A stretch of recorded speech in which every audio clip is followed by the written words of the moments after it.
Hello students, दीक्षार्थी YouTube channel में आपका स्वागत है।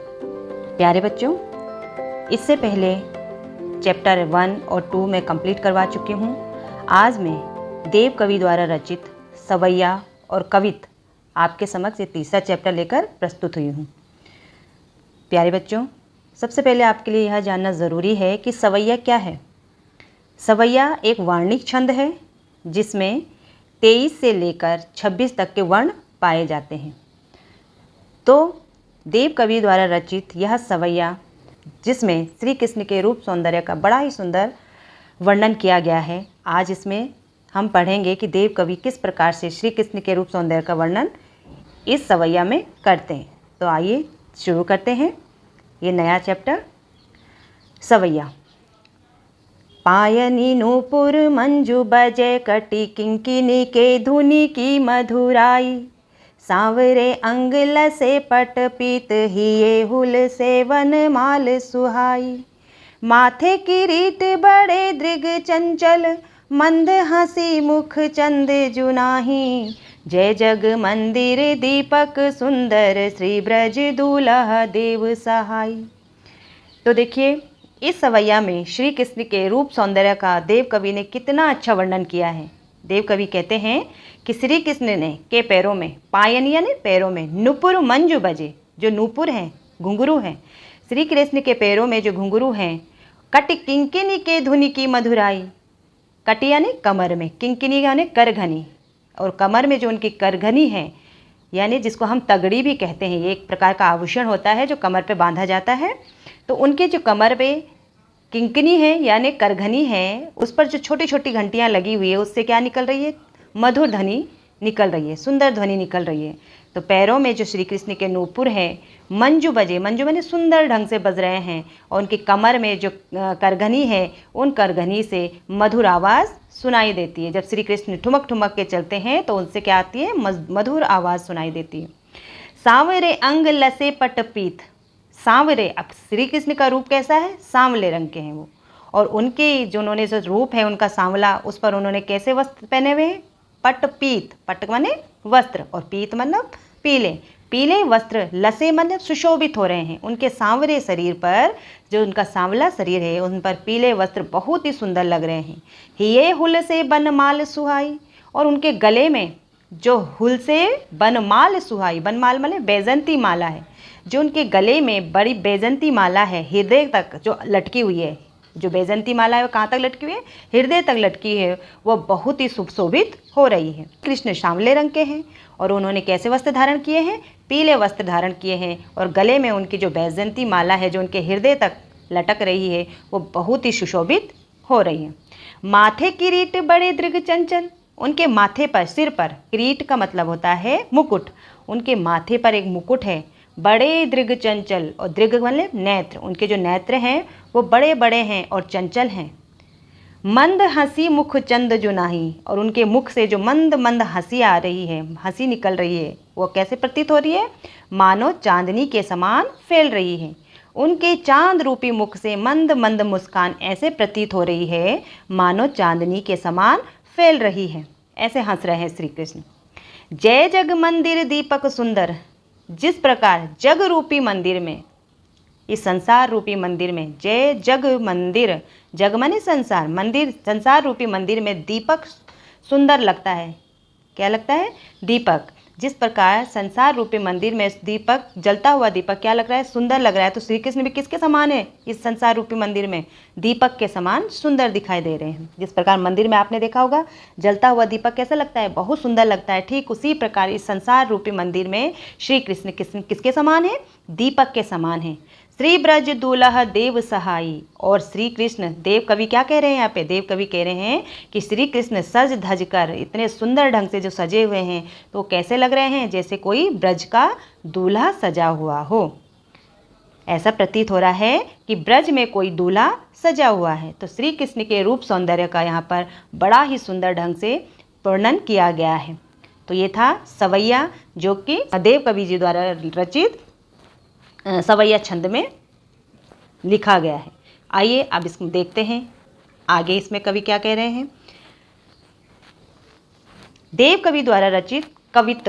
अब कवित्त भी एक छंद है, जैसे कि सवैया एक वार्णिक छंद है, वर्णों पर आधारित होता है, ठीक उसी प्रकार कवित्त भी एक प्रकार का वार्णिक छंद है। इसमें भी वर्णों की गणना की जाती है, जो वर्ण होते हैं, अक्षर होती है, उसकी गणना की जाती है। 31 वर्ण तक इसमें आते हैं।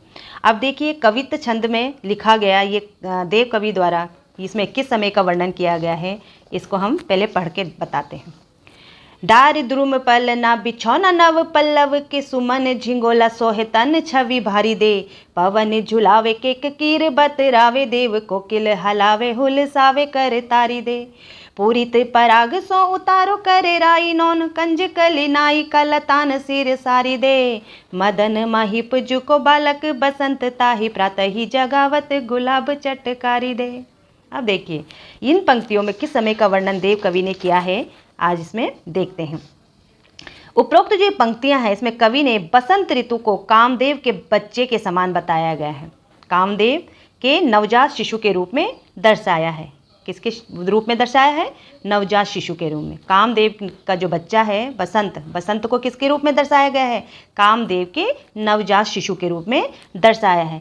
जिस प्रकार जब किसी के घर में कोई बच्चा जन्म लेता है तो उस घर में खुशी का माहौल छा जाता है। आपने देखा होगा जब कोई बच्चा जन्म लेता है तो पूरे घर में क्या हो जाता है? खुशी का माहौल छा जाता है।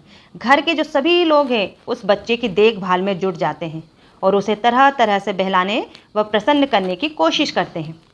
घर की जो बुजुर्ग महिलाएं होती हैं वो क्या करती हैं? वो समय समय पर नमक और राई से उसकी नज़र उतारती है ताकि बच्चे पर किसी की नज़र न लग जाए, और सुबह के समय उसे बड़े प्यार से जगाया जाता है ताकि बच्चा रोए नहीं। तो ठीक उसी प्रकार जब कामदेव का नन्हा शिशु बसंत आता है तब प्रकृति अपनी खुशी किस तरह से प्रकट करती है, यहाँ पर कवि देव ने उसी का वर्णन किया है कि बसंत ऋतु के आने पर किस प्रकार से प्रकृति अपनी खुशी को व्यक्त कर रही है, उसका वर्णन देव कवि कवित्त छंद में कैसे कर रहे हैं। देखिए, डार द्रुम पलना बिछौना नव पल्लव के।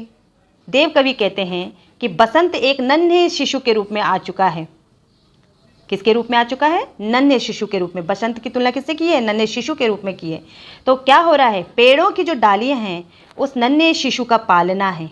क्या है? डार द्रुम पलना बिछौना नव पल्लव के सुमन झिंगोला सोहे तन छवि भारी दे। अब देखिए जो देव कवि की जो बसंत एक नन्हे शिशु के रूप में आ चुका है, पेड़ों की डालियां उस नन्हे शिशु का क्या है? पालना है, झूला है, और उन डालियों पर जो नए नए कोमल पत्ते उग आए हैं वो बिछौना के समान है। डाल द्रुम पलना बिछौना नव पल्लव के। नव पल्लव नए नए जो पत्ते आए हैं पेड़ों पर वो कैसा है? एक बिछौना का रूप। बिछौना, कच्चे के नीचे हम कोई बिछौना बिछाते हैं ना, नया कपड़ा बिछाते हैं, तो ठीक उसी प्रकार जो पेड़ों पे नए नए पत्ते आए हैं वो बिछौना का काम कर रहे हैं। पलना माने झूलने में। झूला किसका है? पेड़ों की जो डालियां हैं वो झूले के समान है। डार द्रुम पलना, जो डाली है पेड़ों की जो डालियां हैं वो पलने के समान है, और नए नए पत्ते जो पेड़ों की डालियों पे आए हैं, टहनियों पे जो नए नए पत्ते आए हैं वो बिछौना का काम कर रही हैं। आगे देखिए क्या कहते हैं? सुमन झिंगोला सोहे तन छवि भारी दे। रंग बिरंगी फूलों का, सुमन माने फूलों का, झिंगोला का अर्थ होता है ढीले ढाले वस्त्र। रंग बिरंगी फूलों का ढीला ढाला जो झिंगोला है, वस्त्र है, उस नन्हे शिशु के शरीर में बहुत सुंदर लग रहे हैं। सुमन झिंगोला सोवे तन छवि भारी दे। उसके शरीर पर बड़े ही सुंदर लग रहे हैं।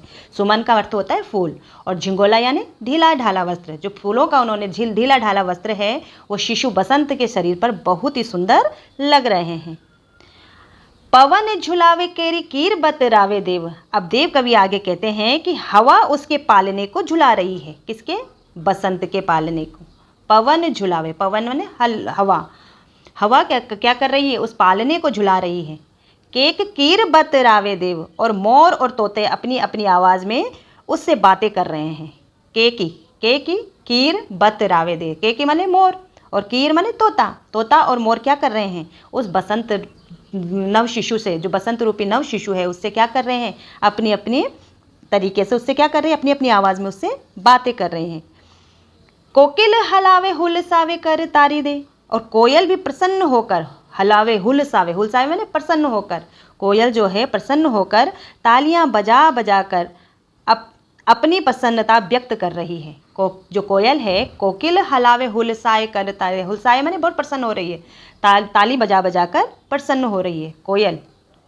ठीक है, तो आगे देखिए, पूरित पराग सो उतारो कर राई नोन, पूरित पराग सो उतारो करे राई नोन, कंज कली नाई का लतान सिर दारी दे। आगे कवि क्या कहते हैं, देव कवि कहते हैं कि कमल की कली रूपी नायिका, कंज कली मतलब कमल रूपी कली की नायिका है, जो कौन, कमल की कली रूपी नायिका। कंज कली का मतलब होता है कमल कली, कमल की जो कली है उसकी जो नायिका है वो कैसे, जिसने सिर तक लता रूपी साड़ी पहनी है। नायिका लतान सिर सारी दे, जिसने सिर से लेकर लता रूपी साड़ी पहनी है। पूरित पराग सो उतारे कर राई नोन, वह अपनी पराग कणों से, वह अपनी पराग कणों रूपी नमक राई से बसंत रूपी शिशु की नज़र उतार रही है। पराग की देखा होगा आपने, जब सुबह सुबह पराग की जो कण होती है वो वायु में चारों तरफ फैल जाती है और पूरे वातावरण को क्या कर देती है, सुगंधित कर देती है। ठीक उसी प्रकार जो पराग की कण है, पराग कण है, वो पूरी क्या है, बसंत रूपी शिशु की नज़र उतार रही हैं। वह अपनी पराग कणों रूपी नमक से राई और बसंत रूपी शिशु की नज़र उतार रही है। कौन, पूरित पराग सो उतारो करे राई नोन, जिस प्रकार घर की महिलाएं बच्चे का नज़र उतारते ना, ठीक उसी प्रकार कमल की जो कलियां हैं, उस कलियों से जो पराग कण है निकल रहे हैं, उससे वो क्या कर रहे हैं, बसंत रूपी चित्तू की नज़र उतार रहे हैं। आगे कवि क्या कहते हैं, मदन महीप जो को बालक बसंतता है। मदन का मतलब होता है कामदेव, महीप ने महाराज, कामदेव महाराज। देव कवि कहते हैं कि यह बसंत रूपी नन्हा शिशु किसका पुत्र है, कामदेव महाराज का पुत्र है। मदन महीप जो को बालक बसंतता है, मदन मतलब कामदेव, महीप मने महाराज। कामदेव का जो बच्चा है कौन, बसंत रूपी शिशु है उसका, वो उसे कौन उठा रहा है, जिसे सुबह होते ही गुलाब की कलियां चुटकी बजाकर जगाती हैं। प्रातः ही जगावत गुलाब चटकारी दे, प्रातः ही माने सुबह सुबह जो गुलाब की कलियां हैं उसको चुटकियां दे देकर जगा रही हैं, ताकि बच्चा रोए नहीं। जिस प्रकार सुबह सुबह हम छोटे बच्चे को हंसते हुए खिलाते हुए उसको जगाते हैं, ठीक उसी प्रकार गुलाब की जो कलियां हैं वो बच्चे को, किस बच्चे को, बसंत रूपी बच्चे को चुटकी बजा बजा कर जगाती हैं। तो देखा आपने, इसमें पूरे कवित्व में, इस छंद में देव कवि ने मानवीकरण अलंकार का प्रयोग किया है। मानवीकरण अलंकार का इसमें सुंदर वर्णन किया गया है। मानवीकरण अलंकार क्या है उसके बारे में थोड़ा सा मैं आपको बता देती हूँ कि जब किसी निर्जीव चीज़ को, निर्जीव वस्तु को सजीव की तरह क्रिया करते हुए जहाँ पर दिखाया जाता है वहाँ पर मानवीकरण अलंकार होता है। तो यहाँ पर देव कवि ने मानवीकरण अलंकार के रूप में बसंत का बहुत ही सुंदर वर्णन किया है कि बसंत के आने पर प्रकृति में किस प्रकार से परिवर्तन होता है, ठीक उसका वर्णन यहाँ पे देव कवि ने किया है। तो प्यारे बच्चों, आशा करती हूँ कि आपकी समझ में कविता छंद आया होगा। आगे का वीडियो मैं इसमें अपलोड करती रहूँगी। तब तक के लिए धन्यवाद।